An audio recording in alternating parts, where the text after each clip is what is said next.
Hey there, folks. I am the Mighty Plantain, and courtesy of Boosh. Boosh, we have got a nice special treat tonight. Yes, we do. Big thank you for bringing this by. You're welcome. This is one of the Glenfiddich experimental series. This is their Fire and Cane. It's is it campfire smokiness and toffee sweetness. It is a smoky whiskey finished in rum barrel. So we were just talking about this and the aging. Yeah. We're thinking it's the usual Glenfiddich scotch, which is usually, 12 years, right? 10 to 12. 10 I can't to 12. remember the minimum. Well, they probably, always... I haven't seen any 10-year-old no, for you've only seen the Glenfiddich. It's 12? only been 12 or up. Okay, so So- yeah, it's probably a minimum of 12. I'd have to look it up to But be sure. But it's one of their experimental series, so it could be... Who knows if it's actually their regular recipe scotch. Well, they say smoky, so I'm guessing what they did was they pulled from barrels that they knew were going to have a smoky character. Yeah. And blended those rather than trying to get the regular Glenfiddich. The other thing, though, smooth does blend. it say this is a blend? I'm sure it's a single malt, because that's what Glenfiddich is. But in order to get that distinctive taste, like any other single malt whiskey, they're blending from different casks to get the flavor that's typical for that whiskey. So not really, blended in the sense that it's, that it's made from several different whiskeys, but blended in the sense that they took Glenfiddich and blended different barrels of it to get a particular profile. That's what I'm thinking. And then, is it finishing? It's a minimum of 6 months. So yeah, and it finishes in a rum barrel. Yeah, but they don't specify though if it's actually like a charred rum barrel that they give it the spiced rum, or if it's just a regular barrel that has rum in it.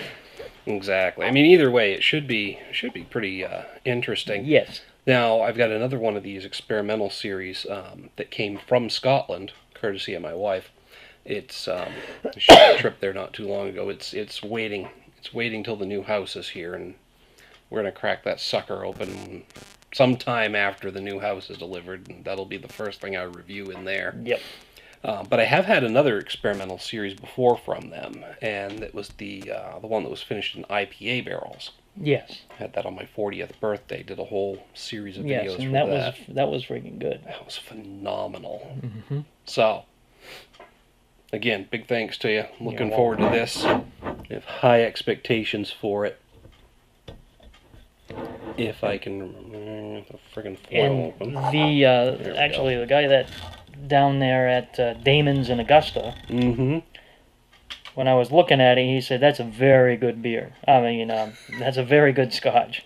Good. And he says it finishes kind of like a Johnny Walker Black. Oh, that sound. Oh. Ooh. I know you like smelling my wood before I give it to you. You knew that was coming. It's about the right size. Oh. Boosh with the comeback. At least that's what your wife said.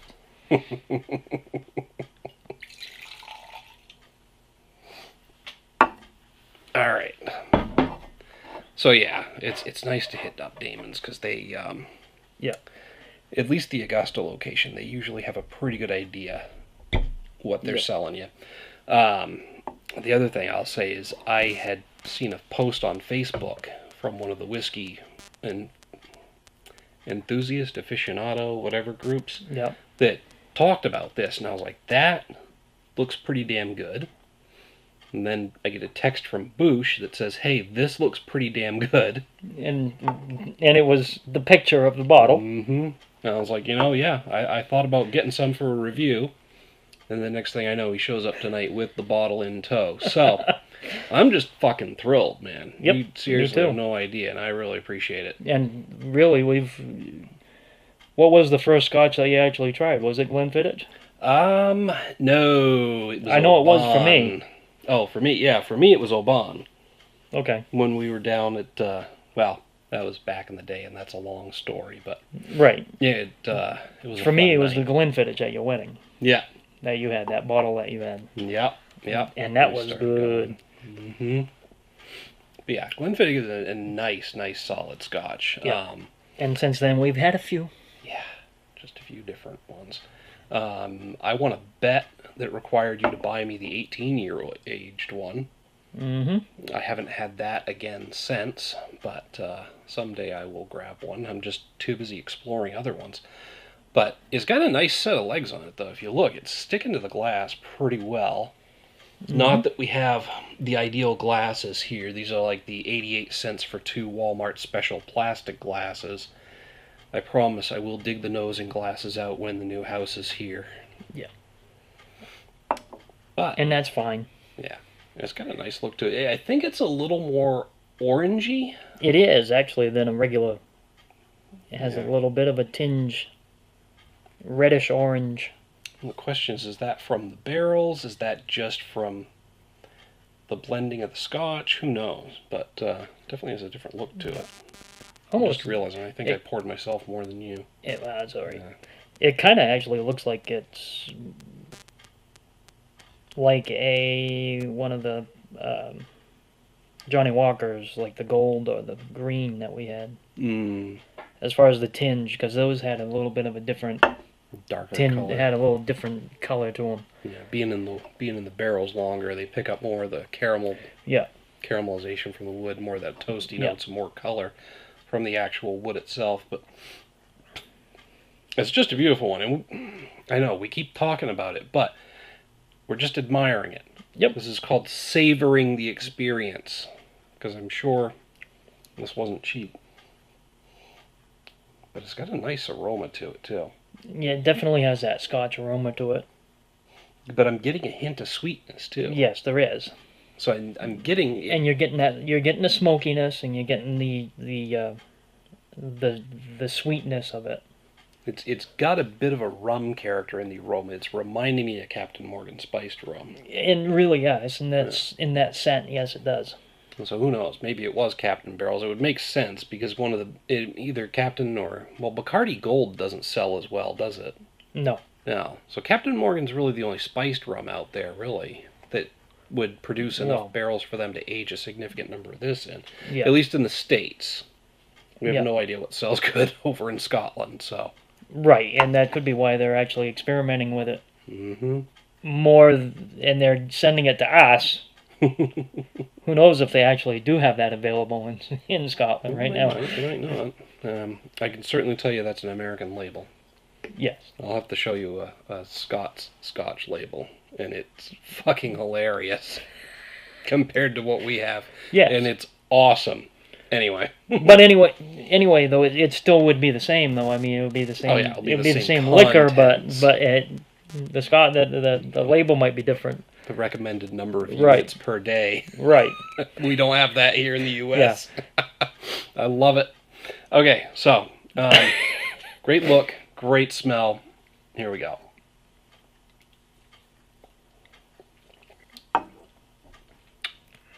That is probably the smoothest Glenfiddich I've ever had.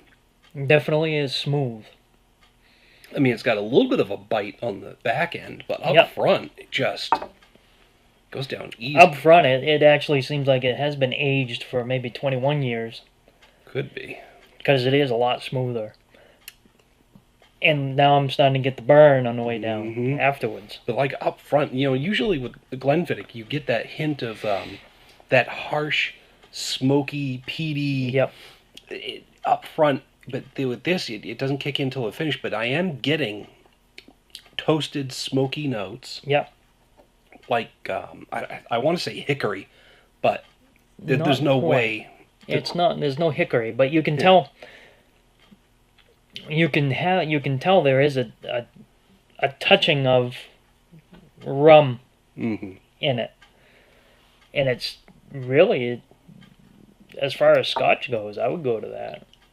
It's incredibly smooth. I would go to that. I'd actually. It was $45, $49 at down there. Not bad. Which isn't bad. No, it's just a little bit more than a Johnny Black. Right. And Johnny Double Black was. No, yeah, Double Black was. The Double Black was 30 closer to this. Yeah. I would actually spend the extra few dollars and get that over the yeah. double wine, over the black. I mean, for a $50 bottle of scotch, this has got a lot of character. Yes, it does. And I hate to say this, but more character than a regular Glenfiddich. Yep. The 12. The Actually, 18's I a little think- smoother, but Isn't the 12 like for 40 something? I think so. But I mean, I'd As still, well? like you said, spend the few extra bucks and get one of And these. get one of This those. is really That's nice. really nice. Yeah, there's a hint of some spiciness, a little bit of a rum character, a tiny bit of sweetness to it. Yep. But it's subtle, but it's there. Yep.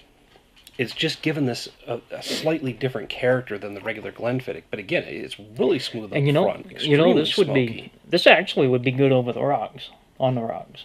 Eh, But some people, I mean, I know how you feel about that, and I know some, and it would, I think it would be if you didn't let it sit there and melt. melt. I mean, No. if you drank it within a little bit, it would actually be pretty good. Yeah, a chilling would mellow this a little bit. Yep. It would but probably you get don't- rid of some of that harshness in the finish, but that's, part of the Yeah. experience anyway. Right. So, but yeah, just overall, this is This is excellent. damn good. Excellent. But you know they have those. You could actually use one of them. Those special the chillers that they have that you can use. You hook it up to your Keurig, and you can have you can actually have cold, not cold, but iced coffee. Yeah. You could do that with this. I think I would go the low-tech route and just get some nice whiskey stones. Yeah, that would work too. A couple cube-shaped pieces of hematite. Yep. Just stick them in the freezer and get it going. That would work. Absolutely. Or But just a chilled glass. well, that too. No, I mean, I could, Or really just stick it in the freezer. yeah. I could very easily see this being a go-to whiskey for me. I don't think it's going to replace the Lefroy. No. Well, it would be a go-to scotch, Mm-hmm. I think. If you actually were just wanting, if you didn't want to spend the extra few dollars on something else, but like you've said though, we're actually experimenting with a lot of the other scotches right now. We haven't really found a favorite yet because there's still so many out there to try. Oh, I do have it nailed down. Right now, But you I've do still have an got- idea on what. I've still got Lefroy as my number one, and I stick with the Eileen malts as much as I can. But in terms of buying that all the time, once in a great while, because when I've got the money to spend on a bottle of scotch, I'm trying something different. Right. Except in this case, I didn't have to spend a damn penny. You're welcome. Mm. No, you did. You spent 88 cents for these. But yeah, again, a huge thanks. This is an awesome bottle of scotch, Yes, it is. and I would highly recommend that if you can find it, check it out. It's fucking awesome. Yep. Very good. But, that's just two opinions on it. Make sure to hit us up down in the comments, the email link down below. Let us know what you think of this bottle, if you've had it. Whether you agree or disagree, either way, we want to hear from you. Or if you tried anything else in the experimental series of Glenfiddich that we haven't mentioned. Yeah, because there's some that we haven't gotten a hold of, and there's others I'm sure that are We don't available even in know. different regions. So, Yep. but yeah, definitely. While you're down there, don't forget to like and share the video, and make sure to subscribe to the channel. Till next time, folks. Thanks for tuning in. Cheers. Keep drinking.